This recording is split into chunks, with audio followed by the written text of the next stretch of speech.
जो दूसरा चैप्टर है वो है सब चढ़ा दो वहां। ठीक है, अब इसको जो लेखक है इसके वो है डॉक्टर विष्णु सक्सेना। इनके बारे में हम देखते हैं, इनका जन्म 12 जनवरी 1959 को हुआ शहादतपुर में। इनकी रचनाएं जो है यहाँ पर दिया गया है। रचनाएं के अंदर मधुबन मिले ना मिले, आस्था का शिखर, स्वर एहसासों के खुशबू लुटाता हूं मैं, ये सब इनकी रचनाएं हैं। इन्होंने ये सब लिखा है। इनका जो परिचय, इनका तारुफ, विष्णु सक्सेना जी की कृतियों को विविध पुरस्कार प्राप्त हुए हैं, यानी अलग अलग जो है तो इनको इनामात इनके लिखने के ऊपर मिले हैं। और मंचीय कवियों में आपका नाम सम्मान के साथ लिया जाता है। प्रस्तुत रचना में गीतकार ने हर स्थिति में दूसरों को सुख पहुंचाने, परोपकार करने एवं माता पिता के सर्वोच्च स्थान को दर्शाया है। यानी माँ बाप का जो मुकाम है उसको भी इसके अंदर, इस पोएम के अंदर, इस नज्म के अंदर बताया गया है, इस कविता के अंदर। आइए देखते हैं। मैं पहले इसका मतलब आप लोगों को बता दूंगा। कविता के अंदर जो दिया गया है उसका पहले हम लोग मतलब समझ लेते हैं। एक दिन फूल से तितलियों ने कहा, कैसे रहते हो खुश तुम हर एक हाल में। जो फूल होते हैं उसके ऊपर तितलियां हमेशा मंडलाती रहती है। तो एक दिन तितलियां जो है वो फूल के ऊपर गई और कहा कि भाई फूल, तुम उतने खुश क्यों रहते हो हर एक हाल में, हमेशा खुश नजर आते हो। तो फूल ने क्या कहा? फूल बोला कि खुशबू लुटाता हूं मैं, जबकि रहता हूं कांटों के जंजाल में। मैं हमेशा खुशबू लुटाता हूं, चाहे मेरे पास कोई भी आदमी आए, कैसा भी आदमी आए, मैं हमेशा खुशबू लुटाता ही रहता हूं। फूल के पास चाहे कोई भी हो, कैसा भी हो, वो भेदभाव नहीं करता है, सबको खुशबू देता है।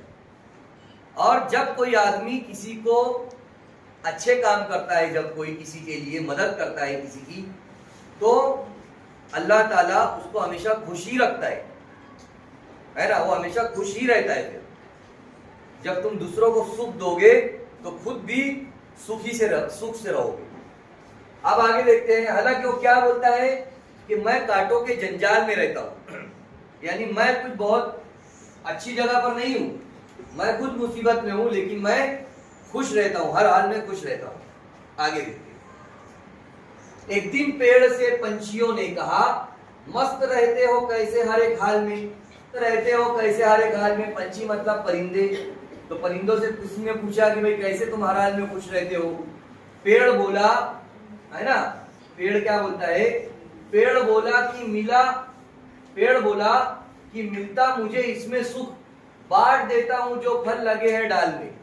पेड़ के ऊपर जितने भी फल आते हैं, जितने भी फ्रूट्स आते हैं, पेड़ क्या करता है? वो बांट देता है।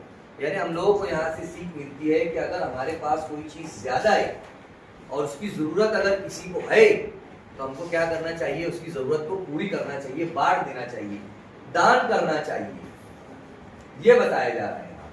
तो हर हाल में वो खुश रहेगा। दूसरों की तकलीफ पेड़ से बर्दाश्त नहीं होती है। आगे है यहां पर। एक दिन ओट से आंख ने ये कहा, मुस्कुरा कैसे लेते हो हर एक हाल में। ओठ बोले कि है कोशिश किसी आंख से कोई आंसू ना आए नए साल में। जो हमारे होंठ है वो हर हाल में मुस्कुराते हैं अगर, तो इसका मतलब ये है कि वो चाहते हैं कि आंख से आंसू ना आए।